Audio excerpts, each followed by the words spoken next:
this week's episode of Chess Table Talks. We're here with our guest, Ija Monet. All right, Ija, I like to let people introduce themselves. I don't want to tell people who you are. Can you tell us a little bit about yourself and what it is that you do? Well, my name is Aja Monet, as a lot of people know me, but it's actually Ija Monet Charles. I am a NOLA Cola, so I am from Colombia, but also Louisiana. I grew up down the bayou, but was born in Fayetteville, North Carolina.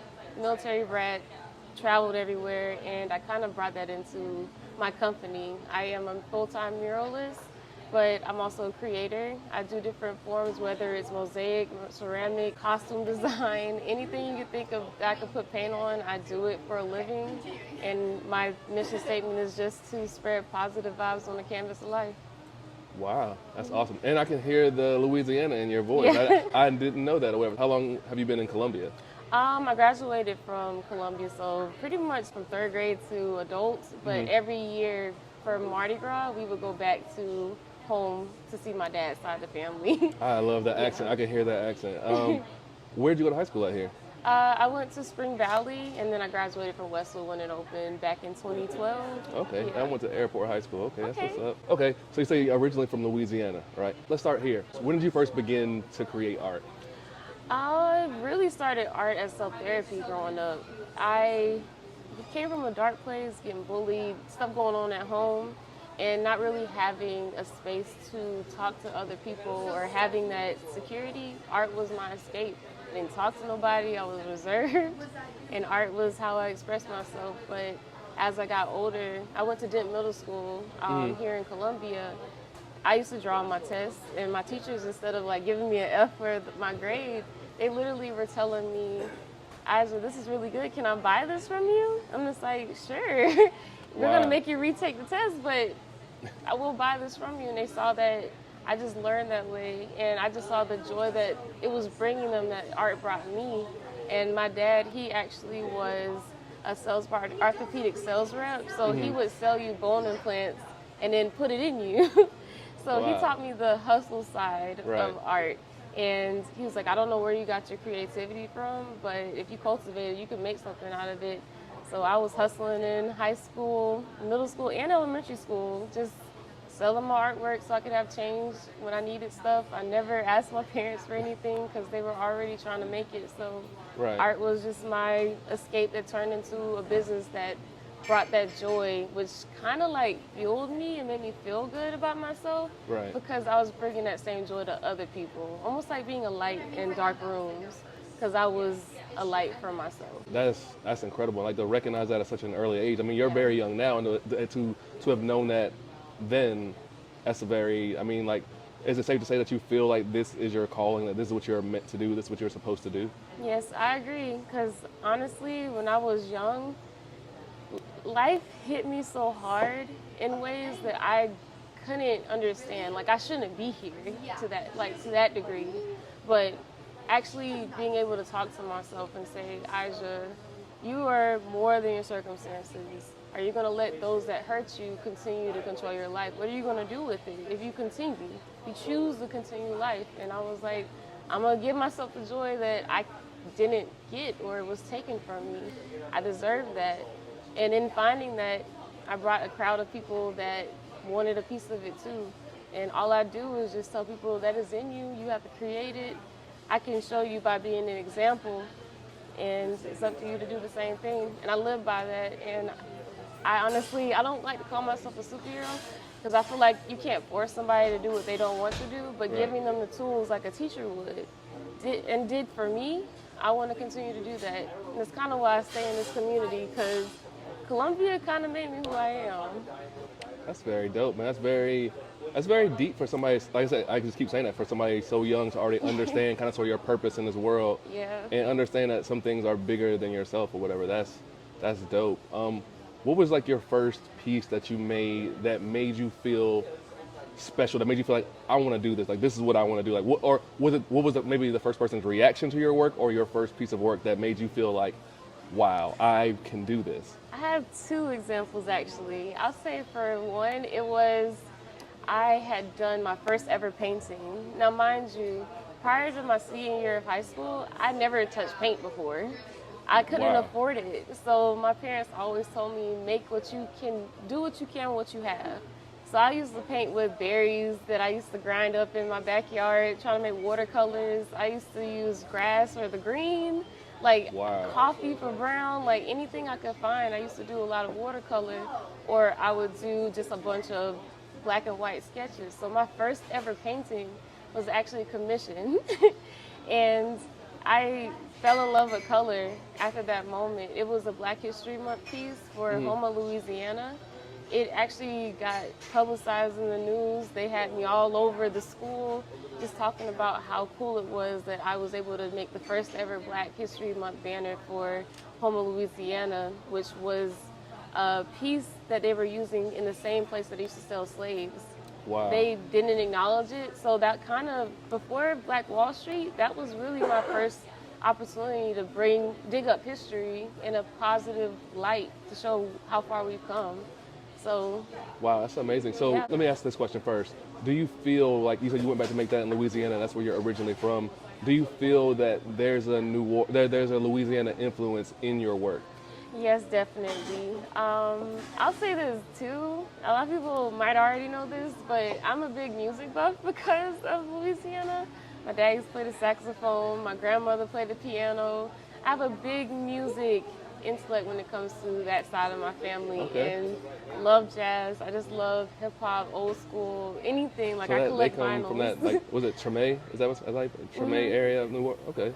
Yeah, so I'm really big on that. I just really love just the visual voice that I express through my art is how I feel when I listen to music. So I kind of reflect that in how I create.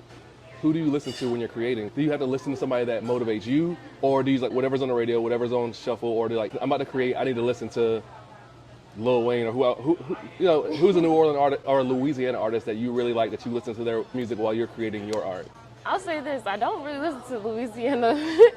I do not. I love their music, but for me personally, when I'm creating, I love Tyler, the Creator. I love Outkast, De La Soul, Tribe Called Quest, Jill Scott. If you don't mind me asking, how old are you? 25. So you're 25. How do you know about Tribe Called Quest? How do you know about, I mean, like, you're 25 years old. I mean, like, how do you know about this stuff? This is before your time. My dad carried a big old, I know we all had this in our car growing up. It was a big old leather black bag full of CDs of all of his favorites. So I kept all that stuff, and honestly, I feel like I wish hip hop would go back to how that was. I liked the use of just rhyme and riddle to really make a story stand out. It's an art form. Right. It's not just wordplay and entertainment. Let me find out you about that life with these lyrics. I am. Okay. You find out. We had a freestyle thing the other day. You wasn't there. You know what I'm saying? Now, I wasn't even planning on doing this now, but you talking that shit. I need a top 5 right now. I need it. Top 5? Top 5 hip hop artists. Your personal opinion. Oh my God. Just like as of right now, for me. From you personally. Oh my God. You gotta let me think about that, because I can't disrespect nobody. I do like,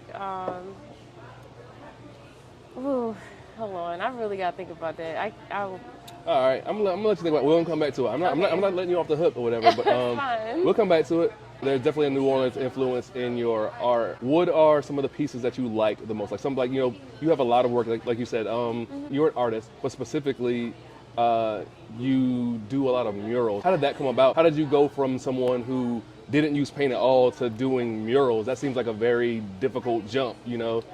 So one thing about me, my name is Forista Gump, because anything I put my hands on, it might be the first time, but I always master it. So my senior year of high school, a couple teachers and my principal actually commissioned me to create the design for the mural that we have in the gym at Westwood High School. Wow. As a congratulations gift before I graduated. And after that, I actually placed third in the nation from my art business plan in FBLA, and I moved back to Louisiana, where I painted on Mardi Gras floats. I was a cake decorator. I did live performances and all that, and I just found that I just loved just doing large-scale painting. So when I came home, it brought in a lot more profit than doing small frames. And then street art, people can just walk by and say, that looks like me, or this makes me feel a certain type of way. I just liked that so much. I was like, this will be always what I always continue to do, no matter what other art medium I decide. That's dope. Like you said, like people want to walk by and see the art and see this and see you. Maybe it's just me, but like whenever I see some of your work and it is a female or a woman or a child or a girl, I kind of see a little bit of you in it. Yeah. Is that like purposeful? Do you put a little bit of like yourself in your art?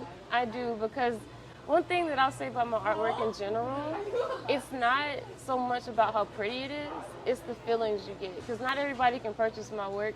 And honestly, I don't care about that. The whole point of you seeing my work is I want you to take a feeling from it. Something that you can carry with you no matter what's going on. You don't have to buy my work to know that you can always feel that. Because I had a solo show last year, Art Fields, and everybody was crying in there, saying your work just brings a feeling. I want my artwork to have a soul. Right. I don't want it to just be something nice that you can hang on your wall. I want you to actually express something out of your heart, because it's really important. That's dope. That's dope. Where can people see some of your art at? Like you have murals, and murals are obviously like outside, or I guess they're not necessarily always outside, but where are some of your murals located or whatever?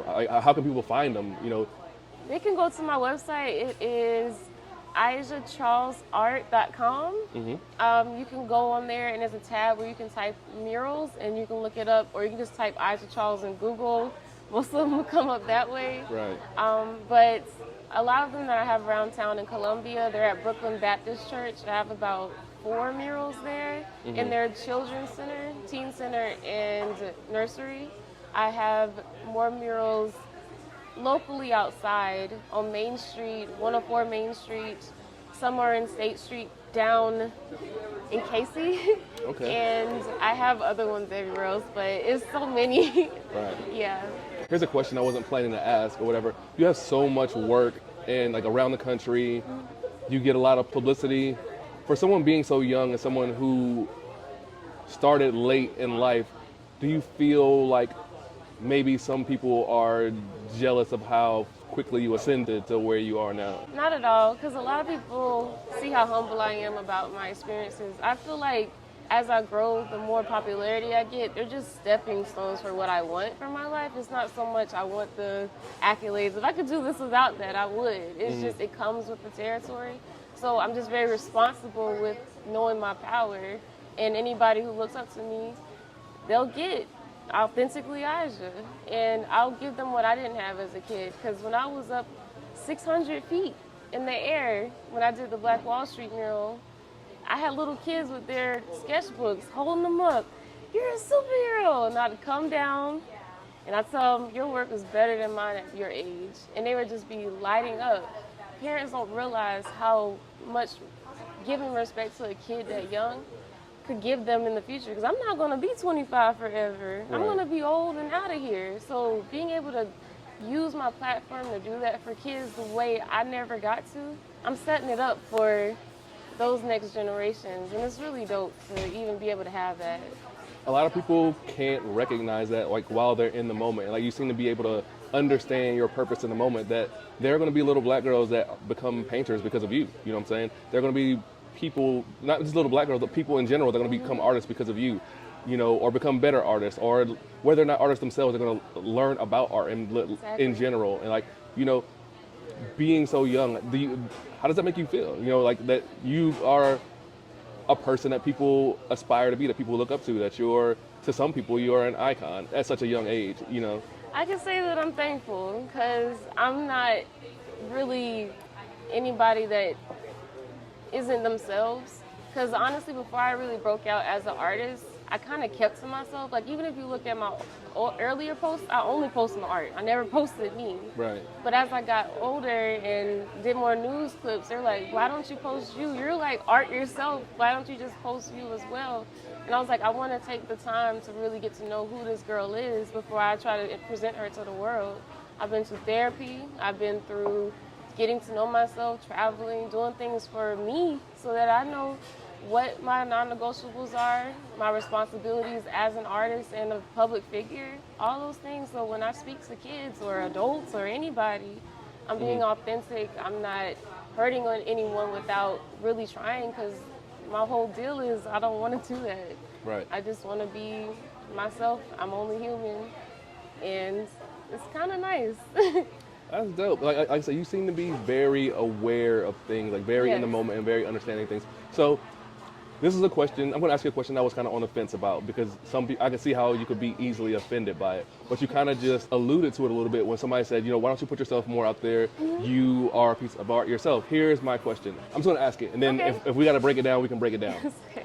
Do you think that there is such a thing as pretty privilege, and does that apply to you? Do you think that maybe some people may pay attention to your artwork because of the way you physically look, that if you didn't look this way, that maybe some people wouldn't? I'll say this, regardless of how anybody feel about it, it exists. There ain't nothing you can do about it. So you use what you got, get where you're gonna go. And if all you have is your personality, or if all you have is your looks, use that to your advantage. This is a business. You gotta take your feelings out of it to that capacity. And if you're trying to get where you're trying to go in life, you gotta put it all out there and kind of differentiate your heart from your mind. Because for me personally, I always treat my heart as if it's a child, and my mind's the parent. So my kid self can be whatever it wants Right. to be, but I'm always protected. So I know that. I don't really care, but I know that it can be useful, so I do use it. Wow, you are impressing me, man. I honestly was not really expecting these answers from somebody this young. You seem, like I said, you seem very mature for your age. You seem like you're like they used to say, like an old soul. Like you kind of sort of know like what's going on. There's actually a reason for that. Since about when I got to middle school, I always looked younger than what I was.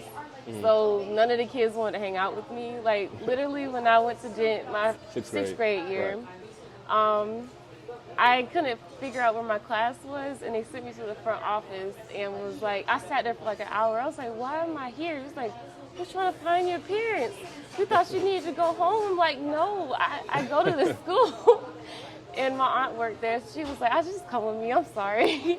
But it was that bad. I would get bullied for it. They didn't understand. Just kids just being kids. They didn't understand. But since kids didn't want to hang out with me, old heads did. All my teachers, like, they would have me in the lunch room with them, and they had made me cotton candy for my birthday. That's my favorite candy. They would talk to me about real deal stuff, and as I got older, I just hung out with them because more opportunities came with that as a student, and they just had more wisdom. So I just got in where I fit in. It seems like you're always smart enough to take advantage of your situation, you know? Because some people, you can give them everything. They don't know how to take advantage of an opportunity or a situation. You kind of see it and like, okay, you can say whatever you want to say. Yeah, you can say because I'm light-skinned and I'm pretty, or you can say whatever you want to say, but I'm about to get this bag though. Pretty much, and I get that from my family, because my parents, like, if they couldn't pay the light bill, they would literally say, that's scary story night. We're gonna turn the flashlights on and tell scary stories. Right. And then they would go to the bowling alley, win a couple of dollars, and then get the lights cut back on. They never complained about it. It made stories.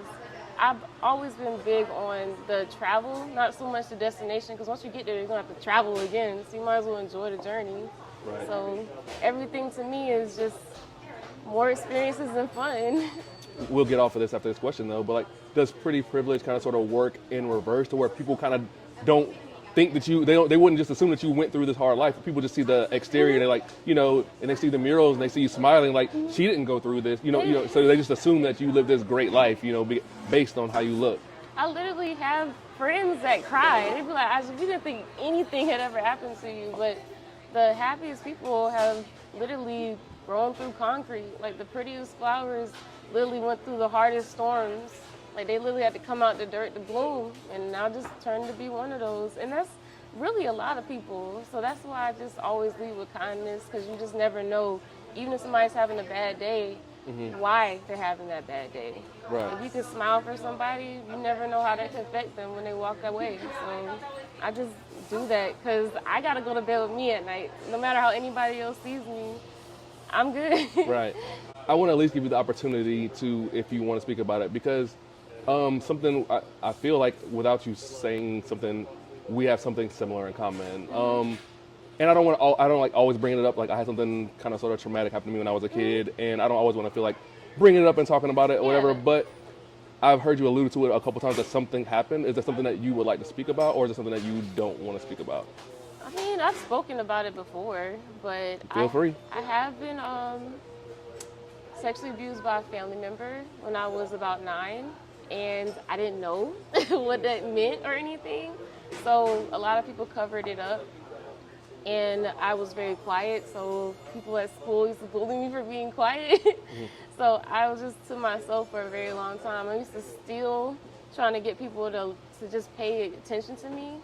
Luckily, I had my grandfather who actually was like, Ija, you're not like this, what's going on? We took a walk and I told him everything. He was just like, you deserve to be heard, know that this is going to be a process, and what else do you want to tell me? I ended up telling him that I wanted to end my life at 9. Like, I was out of here. I didn't want to be here no more because how it happened and who it was was so taboo that nobody did nor wanted to listen to me. So I was just like, at that moment, after I tried and everything and it didn't work out, I looked at my hand. Like, I remember this, like, to this day. I looked at my hands and was like, if you're not going to do it and you're going to continue living, what are you going to do? And I said to myself in that moment, I'm going to live in the light. I want to live in a warm space where I feel good, because so many people take a negative route. And for me, I'd rather take the cards I've been dealt and make a pretty castle instead of trying to win a game that's not for me. So Right. That's such an amazing thing to learn at 9 or whatever.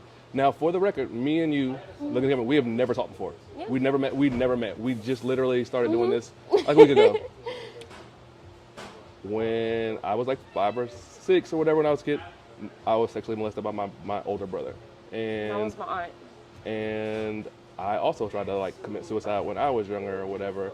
And I never told anybody until recently. So I was like 40 years old. I'm 43, you know, like this like 2020, you know, and I'm just getting over it. And I like I said, this moment is crazy. Like you know, we have more in common than you know, we can talk about this off the record or whatever, but like, that's crazy. Like, you know, we have shared experiences and like what that does to you and how you know, how you maneuver through this earth or whatever. And I think that process also kind of sort of is one of the things that people used to call me an old soul as well too, because I think that was one of the reasons why, you know what I'm saying, you learn how to internalize things and keep secrets and things like that. So it makes you seem like an old soul. But like, yeah, I did it. I was not expecting to go here. This is, but like I heard it in your voice. I saw it in your eyes. You kept on dancing around it, and I was like, you know, say it. And like, I told people when Darius interviewed me, and I told people about it for the first time or whatever, and it was this liberating thing, you know, finally getting it out, you know, and you know, for a man, you know, there's a different taboo thing that go along with something like that or whatever, being like male on male or whatever. Mine but was like, female on female. right. So. And just feeling like whatever, but like now, you know, being able to deal with it and going through therapy, and I feel like I want to share that with other people and other men and other people, like, you know, so that's dope that we have that thing in common. That and the saddest thing about the whole thing is that once I finally started telling people what happened, I saw how common it was. You know what I'm saying? Because people will be like, "It happened to my family member too," or "happened to me too." Like, I'm like, you know, it's not as rare as you would think. You know, it's 1 out of 4 people. That shit was crazy. Yep. All right, everybody bummed out? Yeah. No. So you do have a purpose in your work. You know, there's a purpose for what you're doing, and like this right here is going to be more. This part right here is going to be more powerful than you know. It might be more powerful than the murals that you've done or whatever. And I don't know if you've ever spoken about it on record before or on like in public, but like this is big. You know, I get people coming to me all the time, like dudes talking to me like, "Yo, you saying that was big, and I never thought I would tell anybody this, and like you know, it'll be a big thing, man." And like that's dope. And I don't want to just like pivot to something else. We do have to, you know, continue because this wasn't planned. This wasn't part of the interview. But this might be the most important thing that we ever do, you know? I agree. 'Cause your voice deserves to be heard. Exactly. And honestly, with my whole entire brand is based off of that. Stop loving kids, give them respect. Because if you respect them as a human being first, take gender out, take age out, and just really look at who they are. Because when you get older, you're just a kid that has been on the earth long. Right. That's it. So you should give a child that same respect when they're trying to talk to you in confidence. Otherwise, they're going to feel like they're a doll, and they're going to treat themselves as dolls as they get older, like I'm actually trying to start something that's called Good Kids Make Bad Grown-Ups, because they're trying to be a good kid for love. Right. And it ends up putting them in toxic situations, so they never learn to respect and love themselves because nobody gave that to them to love them for who they were first. So. Well, I think a lot of times in these situations, even now when I tell people in my family what happened, like I'm 40 years old, everybody's first reaction is to just sweep that shit under the rug, and that just makes you feel like less you're than. not less than, you know. So it's like everybody else's feelings count more than yours do. You know what I'm saying? Let's make sure this person doesn't get caught, or let's make sure this person doesn't get outed or whatever. But fuck me though, fuck my feelings. Yes. You know what I'm saying?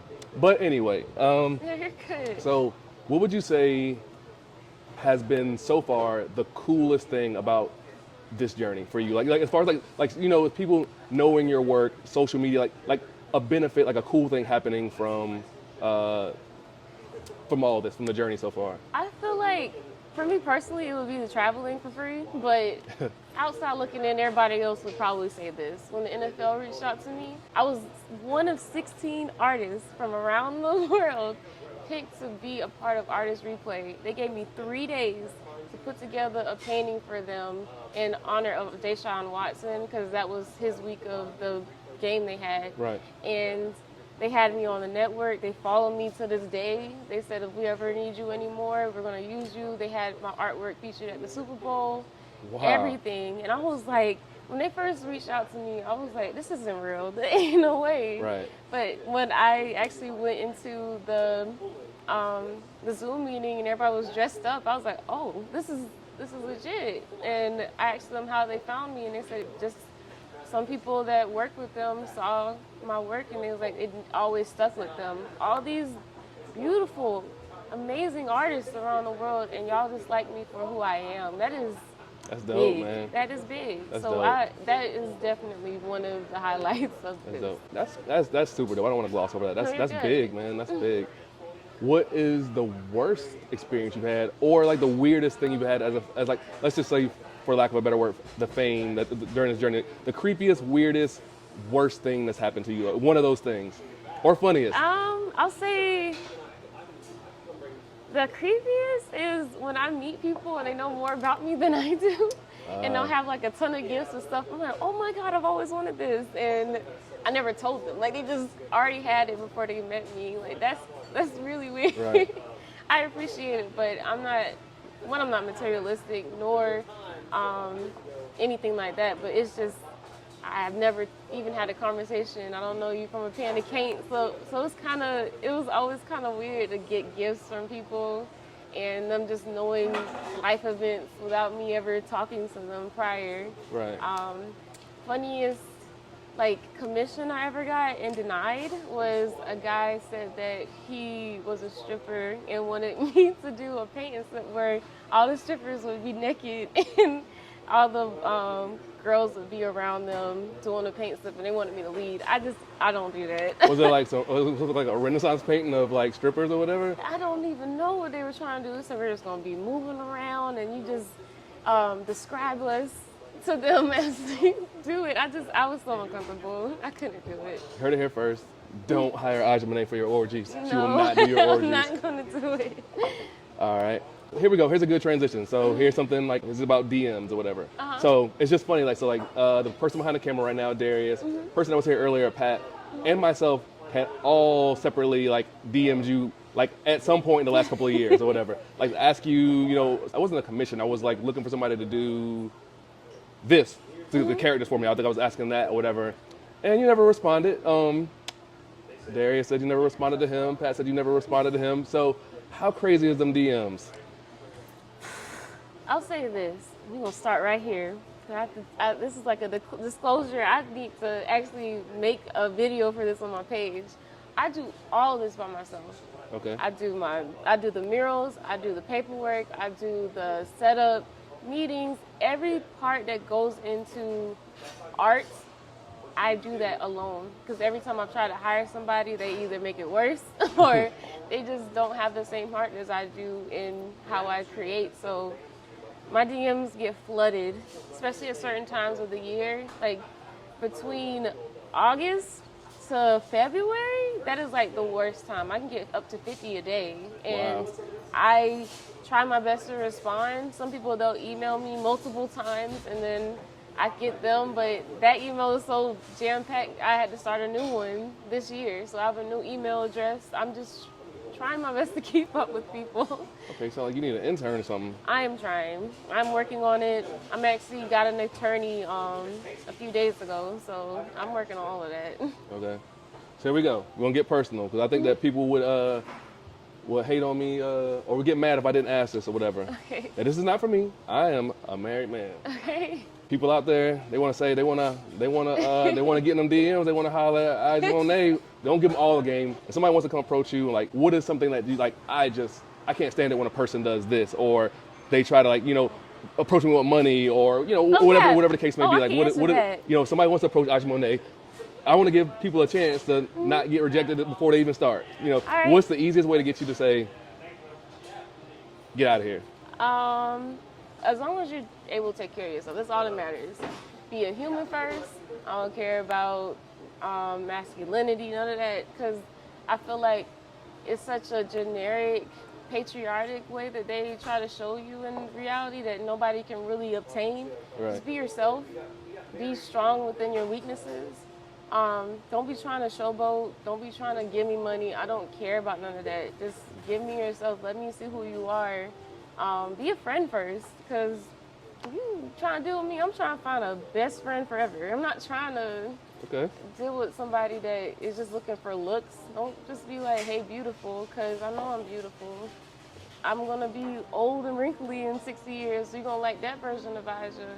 What are you if I was blind? I want that kind of person.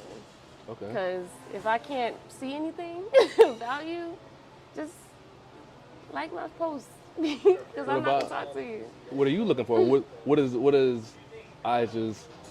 If they got their act together, what does her dream guy look like? I don't know what he look like, because honestly, I feel like people are handsome on the inside. So I'm not really big on looks. You just gotta be confident in yourself. Be confident, be you, and just be able to be comfortable enough to know that you know nothing. Right. Because we're all still students. I ain't never gonna say that I know it all. Be able to accept change, and even if it hurts, be strong in that way, because it's inevitable. And I felt like people find those that are closest to them are when bad things happen. You see who truly is there for you is when bad things happen. So how are you under pressure when things go wrong? Like, if you were that strong, you could stick together forever, because I really just want somebody that is just genuine in who they are, in their pursuits in life. They have a plan for what they want, and something like if you were to be in a coma tomorrow, I could vouch for you because you know where you're trying to go. Right. So, yeah. Don't be an asshole. Be humble. Her money don't impress her. Not at all. If you want to bag Aja Monet, come like a gentleman. That's it. And apparently it doesn't matter how you look, so hey, nah. This has been a very, very eye-opening interview. It took me in places that I was not expecting to go.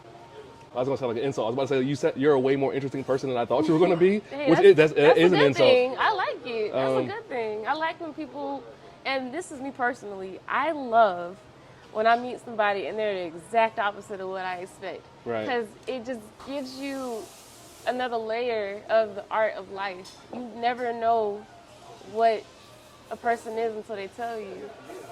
True. No stereotypes. Right. All right, here we go. Last question. It's not even a question. We talked about a lot of things. We talked about your art, your origins, your backgrounds, and a lot of things that happened with you, what was going on with you. Future for Aja Monet, what do you want people to know? Like, where you're going to be, future projects, where they can copy your work at? Like, what do you want people to come away from this knowing, and what other information? What do you want them to know? Aja Monet going forward. Aja Monet going 2023 and beyond. Beyond, I want to continue to inspire people. I don't care if you're young or old, because everybody can be a better version of themselves every time they look in the mirror. So with my artwork, it's all going to be, from this point on, anything to inspire you, anything to get your mind turning about something that you never even thought about before. I want to just spread positivity and create in creative ways that I create, because I'm going to be doing a lot of new different types and styles of artwork. Like I'm working on carpets and all kind of stuff. I'm actually also about to publish a book with the creators of Hair Love. I don't know if you heard of them. I'm not familiar. I'm actually doing a book called Hush Hush Hurricane to help little black girls and boys be ready for natural disasters in southern states, because that happens more often than not. Right. And instead of being traumatized, you can actually be prepared, and it's like in a fun way. So when that book drops, I'm going to be doing a residency at the Richland Library where people can come to read-alongs with me. I want to do paint and sips to the public, have Q&A sections where no matter what kind of artist you are, you can come out, we can talk while you do your thing. And I just want to have a lot of fun with it. I feel like art is like an orchestra. Everybody has their own instrument, so let's make some music. That's dope. So, yeah. You're a smart person. I like me a smart person. Is there anything else? Anything else you want to say? Anything you want to talk about? I'm not anything you want to talk about. Anything you want to mention on the way out? Keep smiling. Keep smiling. If you just put your teeth out and just show your cheeks, it releases a toxin that makes you feel better naturally. So I didn't know that. keep smiling, even if you don't want to smile. All right. They see you thought I was going to forget that top 5. You thought I was going to forget that top 5. You thought I was going to forget that top 5. We're not. We're not leaving here until you give me 5 people. Okay. I got Tupac on there. Pac. He's on Is there. this in order or is this This is 5? in there because I can't. All right, we got Pac. I gotta go through my list. I ain't good with names, man. I'm not let, you gotta give me something. Okay. We got Tupac. I'm gonna do Rick Ross. I love him. Ross. Yes. Pac. Who else would I put? J. Cole, Kendrick Lamar. Cole. Kendrick. We need one more. He's new, but I really respect this dude. Jid. Nah, Jid is super dope. So we got Jid, Cole, Kendrick, Pac, and Rick Ross. Rick Ross. I've never heard those 5 grouped together. But Jid got next. Jid is super duper dope. Mm-hmm. So one thing I'm gonna go away with this interview is being very impressed with you. Thank you. Wow. You're wise beyond your years, Miss Monet. All right, Aja, thank you for joining us for Chess Table Talks. And I mean this from the bottom of my heart. I wish you nothing but the best, and hopefully we get to work together in the future. Absolutely. More than just after February 10th, we can keep on working together because you seem like a really, really cool person. Thank you. I'm looking forward to it. Bet. All right, Black Nerd Mafia, Chess Table Talks, out.